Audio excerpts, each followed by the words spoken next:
नमस्ते। अब तक हम प्रेजेंट टेंस के बारे में पढ़ चुके हैं और आज पास्ट टेंस की बात करेंगे। पास्ट टेंस के भी 4 भेद होते हैं और ये चारों भेदों का नाम भी प्रेजेंट टेंस की तरह ही होता है, सिर्फ इसके पहले वर्ड में प्रेजेंट की जगह पास्ट लगा होता है। पहला भेद सिंपल पास्ट, दूसरा पास्ट कॉन्टिन्यूअस, तीसरा पास्ट परफेक्ट और चौथा past perfect continuous. Simple past का मतलब यह होता है कि बीते हुए समय में यानी भूतकाल में कोई कार्य समाप्त हो गया है। ऐसे कार्य का मतलब यह होता है कि कुछ देर पहले या कुछ समय पहले वह कार्य पूरी तरह कंप्लीट हो चुका है, समाप्त हो चुका है, उसे दोबारा करने की ज़रूरत नहीं है। इसका एग्जाम्पल आपको बहुत सारे मिलते हैं, जैसे उसने कहा, मैंने पूछा, आपने देखा, वह आया, वह गया, राम ने रावण को मारा, बड़े सेंटेंस में भी ले सकते हैं। मैंने फल खाया, उसने चांद देखा, मैंने बिल्ली पकड़ी। जो भी है, तरह तरह के वाक्य हम बना सकते हैं, जिसका मतलब ये होता है कि यह कार्य बीते हुए समय में यानी भूतकाल में पास्ट टेंस में हुआ है। बीते हुए समय में यह हो गया है।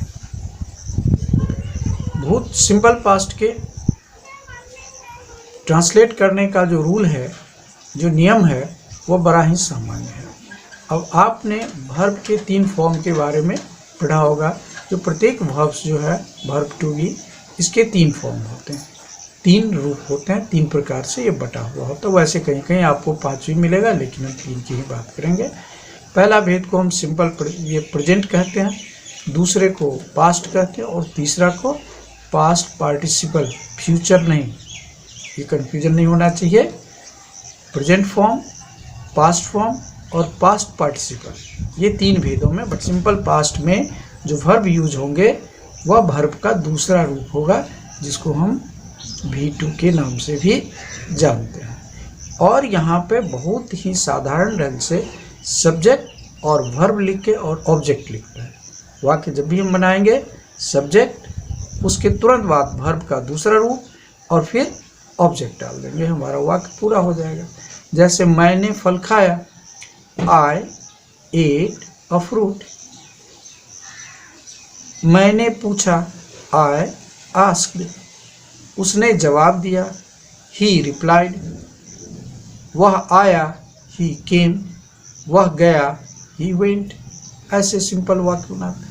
इसी सेंटेंस को हम थोड़ा सा बड़ा बना लेते हैं। वह स्कूल गया, ही वेंट टू स्कूल। वह मंदिर गया, ही वेंट टू टेम्पल। इस प्रकार से हम ये देखते हैं कि सिंपल पास्ट को बनाने में सब्जेक्ट और वर्ब का दूसरा रूप यहाँ बहुत ही आसान है। सब्जेक्ट सिंगुलर हो, प्लूरल हो, एक वचन हो, बहुवचन हो, कुछ भी हो, थर्ड पर्सन हो, सेकंड पर्सन हो, फर्स्ट पर्सन हो, कोई फर्क नहीं पड़ता। आप सब्जेक्ट रखेंगे और वर्ब का दूसरा रूप रखेंगे। इतना आसान पूरे टेंस में कोई वाक्य होता ही नहीं है। इसके अलावा सिंपल पास्ट का और दूसरा प्रयोग भी होता है, जैसे किसी बात को याद दिलाने के लिए बीते हुए समय में कोई घटना जो किसी की आदत बना हुआ हो। जैसे मान लीजिए, वह पढ़ा करता था,